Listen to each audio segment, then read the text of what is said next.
नमस्कार, बहुत स्वागत है आपका। आप देख रहे हैं आपकी आवाज और आपके साथ मैं हूं आसिफ शेख। आपकी आवाज में आज बात छत्तीसगढ़ में निगम मंडलों की नियुक्ति और बीजेपी के वार की। निगम मंडलों में नियुक्ति की चर्चा के दौर में सरकार ने विधायकों को तलब किया तो सारे विधायक रायपुर चले आए। विधायक दल की बैठक हुई। सरकार ने कहा बैठक का मकसद सरकारी योजनाओं को प्रभावी ढंग से लागू करवाने के लिए चर्चा था, मगर बीजेपी के आरोप अलग हैं। बीजेपी का कहना है कि दरअसल पहले एमपी और अब राजस्थान में कांग्रेस का हश्र देखकर ही यहां की सरकार घबरा गई और विधायकों को साथ बनाए रखने की कोशिश की जा रही है। कई सवाल हैं जिनके जवाब जानने की कोशिश करेंगे। एक खास पैनल भी हमारे साथ जुड़ेगा, लेकिन आइए सबसे पहले एक रिपोर्ट देखते हैं।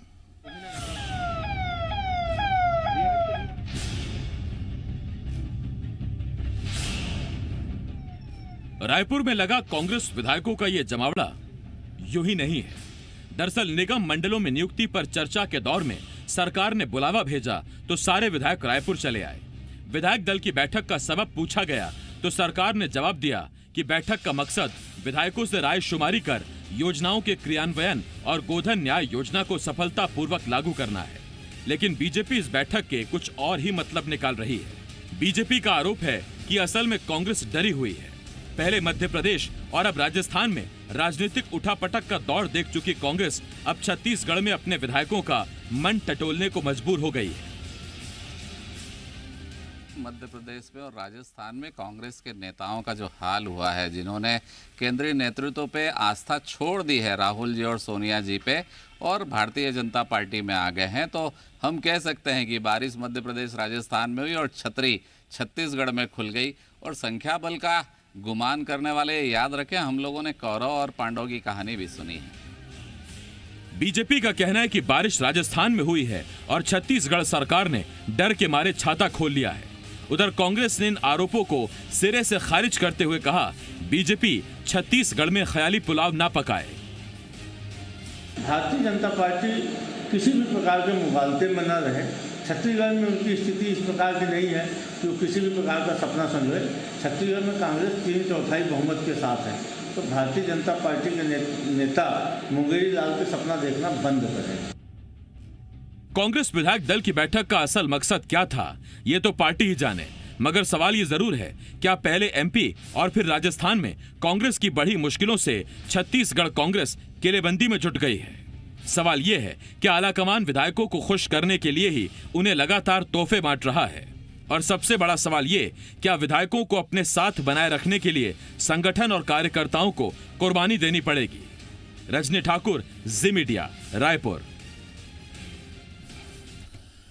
तो देखिए, ये एक रिपोर्ट हमने आपको दिखाई। हुआ ये कि कांग्रेस की विधायक दल की बैठक रायपुर में हुई। मुख्यमंत्री भूपेश बघेल ने ये बैठक ली और सीएम ने जो बैठक ली उसमें ये बताया गया कि दरअसल ये जो गोधन योजना है उसके तहत और सरकारी योजनाओं के बेहतर क्रियान्वयन, कोऑर्डिनेशन, समन्वय के लिए ये विधायकों की बैठक बुलाई गई थी। बीजेपी के कुछ अलग आरोप हैं। बीजेपी कहती है कि इस बैठक के मायने कुछ और थे, सबब कुछ और था।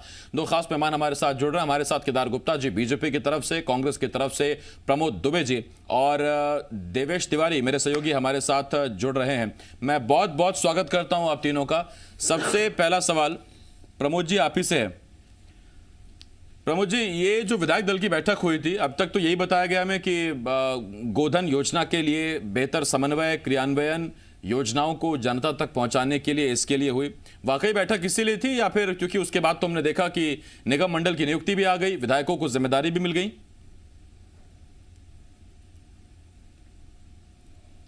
नहीं, ये सरकार की स्वाभाविक प्रक्रिया होती है कि जब कोई नई योजनाएं जब चालू होती हैं तो हर स्तर पर बैठकें होती हैं उनकी जानकारी के लिए, उसके प्रचार प्रसार के लिए, अंतिम आदमी तक किस प्रकार से वो लाभान्वित हो किसी योजना से। इससे पहले भी आपने देखा होगा कि राशन कार्ड जब नए बने उस समय भी माननीय मुख्यमंत्री जी ने सारे लोगों की बैठक बुलाई, संगठन की बैठक बुलाई। उसके बाद जो उसमें इलाज होना था 50,000 से लेकर 5 लाख से लेकर 20 लाख तक के, तो ऐसी बहुत सारी योजनाएं समय समय पर जब लॉन्च होती है तो उस समय माननीय मुख्यमंत्री जी विधायकों की और संगठनात्मक तौर पर सारे लोगों की बैठक होती है। हम लोग नगर निगम स्तर तक बैठक लेते हैं और उन चीज़ों को अंतिम आदमी तक पहुँचे ये प्रयास हम लोगों का सबका रहता है। उसी तारतम्य में माननीय मुख्यमंत्री जी ने जो गौधन और गोबर योजना जो नई लॉन्च हुई है उसके बारे में चर्चा करने के लिए उन्होंने बैठक बुलाई थी। तो क्या दुबे जी इस बात में कहीं कोई इत्तेफाक नहीं कि जिस दौर में मध्य प्रदेश में सरकार बदली, जिस दौर में राजस्थान में सियासी उठापटक चल रहा है, 1.25 साल में जो ना हो पाया अचानक हो गया। संसदीय सचिव बन गए, शपथ हो गई, उसके बाद निगम मंडल की नियुक्ति भी हो गई, ये महज इत्तेफाक है? नहीं, देखिए हर चीज का समय होता है। 1 साल तक चुनाव हो रहे थे, नगर पालिका के चुनाव, नगर निगम के चुनाव, ग्राम पंचायत के चुनाव। ये कोई कांग्रेस सरकार आने के बाद ही निगम मंडल, ऐसा नहीं कि कोई पहली सरकार थी तो सरकार बनती दूसरे दिन बना दी। वो मान लो भारतीय जनता पार्टी की भी सरकार थी तो जब चुनाव हो गए 1.5 साल बाद, 1.25 साल बाद उन लोगों ने भी बनाया था। तो ये स्वाभाविक प्रक्रिया है और जब समय होता है उसी समय ही होता है। जब चुनाव के बीच में आचार संहिता लगी होती है या 1 साल तक लगातार चुनाव की प्रक्रिया थी, आपके भी संज्ञान में है।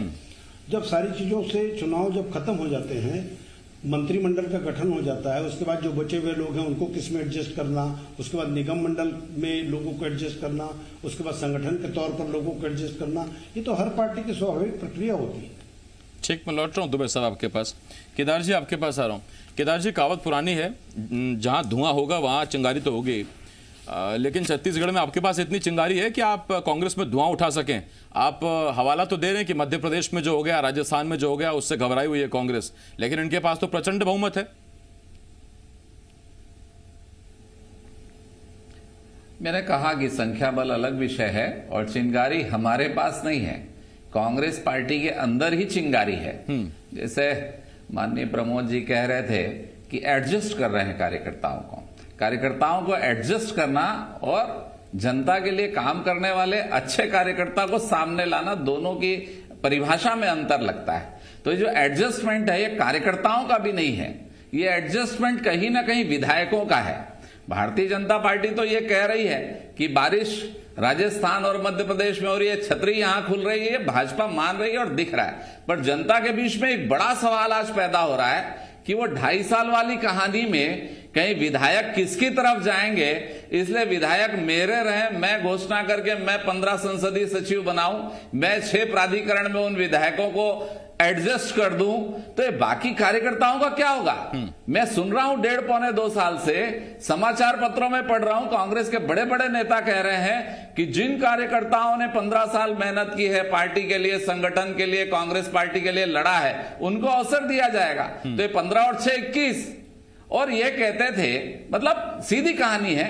तो ये मानना है कि भाई माननीय टीएस सिंहदेव जी 2.5 साल रहेंगे और वर्तमान मुख्यमंत्री जी 2.5 साल रहेंगे, ऐसा सेटलमेंट पहले ही हुआ था, ऐसा जनता के बीच कहना मैं नहीं कह रहा, मैं सुन के आ रहा हूं ये सारी बातें। तो कहीं ना कहीं विधायक मेरे तरफ रहे और फिर जैसी बैठक राजस्थान में हुई वैसी यहां हुई तो पड़ला किशोर होगा।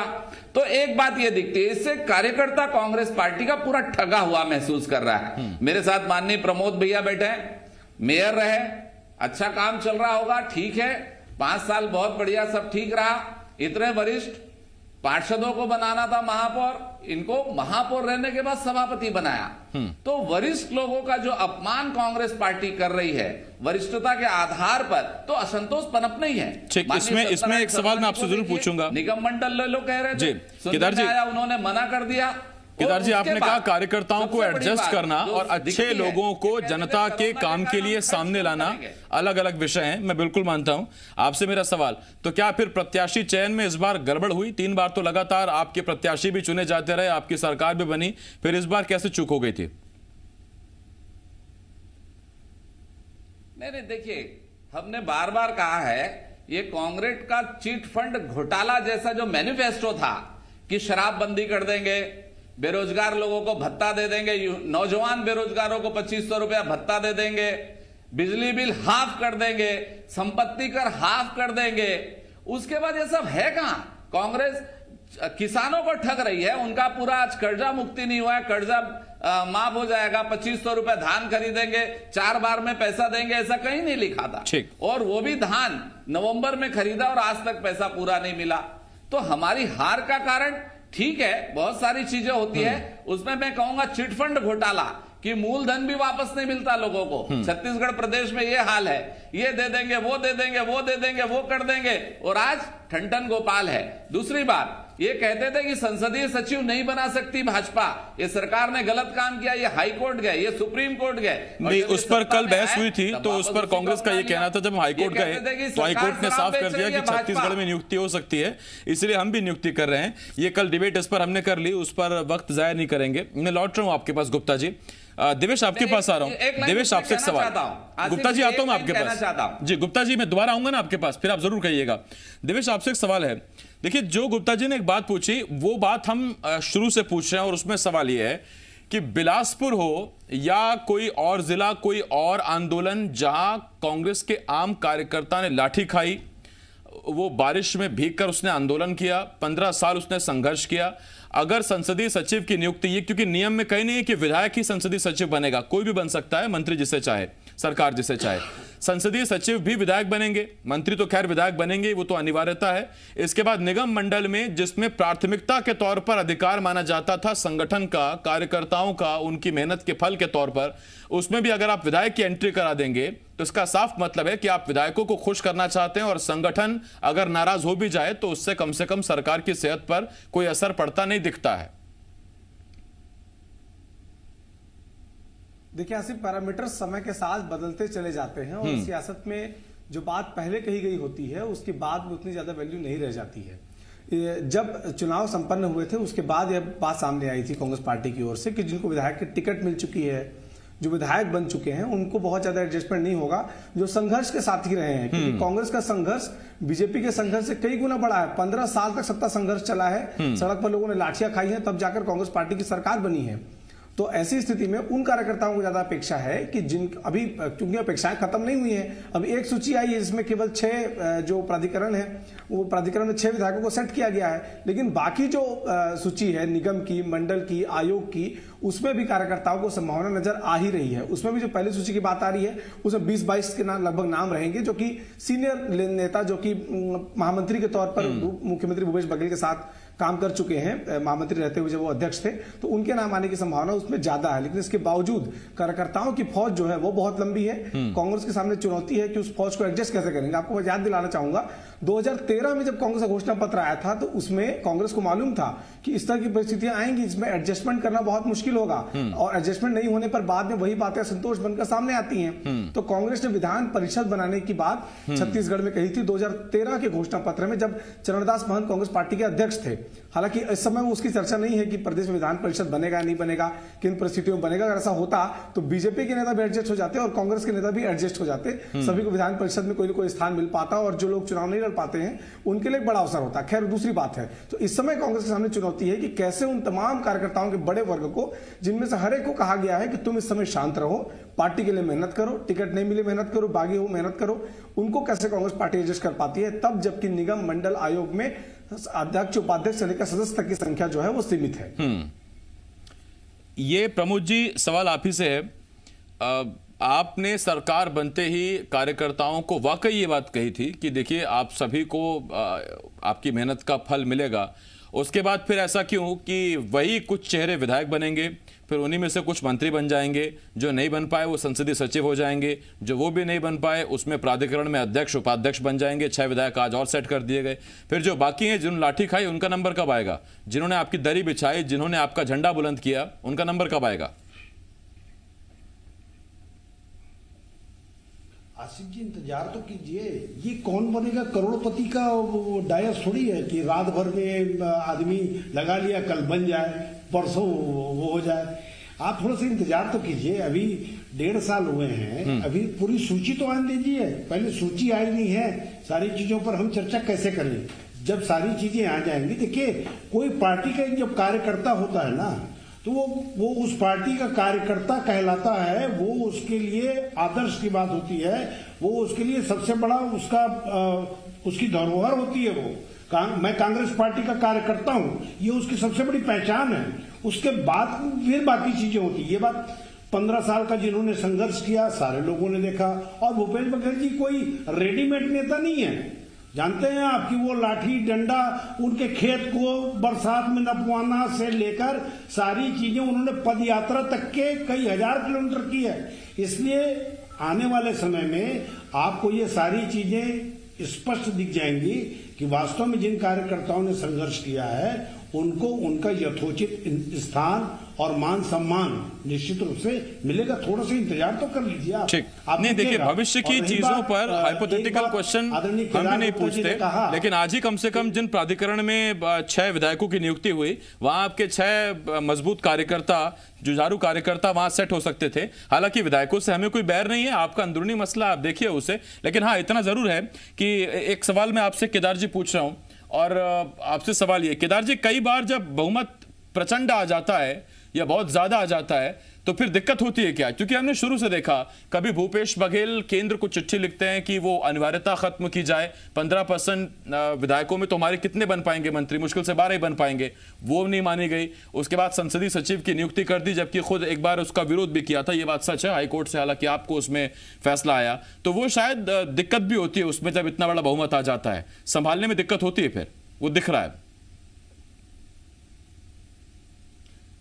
नहीं, ऐसा नहीं है। देखिए, राजनीति के क्षेत्र में भाजपा भी है, कांग्रेस भी है। भाजपा एक कार्यकर्ता और भाजपा के अपने सिद्धांत हैं। हम राष्ट्रवादी लोग हैं, राष्ट्र के लिए काम करते हैं, और जो समाज का गरीब व्यक्ति अंतिम पंक्ति में खड़ा है उसमें तक सुविधा सरकार की पहुंचे, भाजपा का ही सिद्धांत है, इसके लिए काम करते हैं। परंतु कांग्रेस व्यक्तिगत स्वार्थ के लिए काम करती है। आप कहते हैं कि ज्यादा बहुमत आ जाए इसलिए दिक्कत है, तो मैं कहता हूं मध्य प्रदेश में तो कम आया था, राजस्थान में भी कोई बहुत ज्यादा नहीं है, फिर वहां के लिए क्या कहेंगे? तो कांग्रेस में बहुमत कम हो या ज्यादा हो, कहीं ना कहीं अपने व्यक्तिगत स्वार्थ के लिए ये राजनीति के क्षेत्र में मैं समझता हूं ये मेरे पास वक्त खत्म हो गया, लेकिन देखिए गुप्ता जी जाते जाते मध्य प्रदेश और राजस्थान का जिक्र कर ही गए, जहां से डिबेट शुरू हुई थी उसका एक बार फिर उन्होंने जिक्र कर दिया, राजस्थान का और मध्य प्रदेश का। अब दुबे जी के लिए चुनौती है, गुप्ता जी इशारे कर रहे हैं। खैर, बहुत शुक्रिया हमारे साथ जुड़ने के लिए, केदार जी आपका भी, और इसके साथ साथ प्रमोद जी आपका भी, देवेश आपका भी। एक छोटे से ब्रेक के लिए मैं रुकना होगा, ब्रेक के बाद तमाम बड़ी खबरें बहुत जल्द लौट रहे हैं।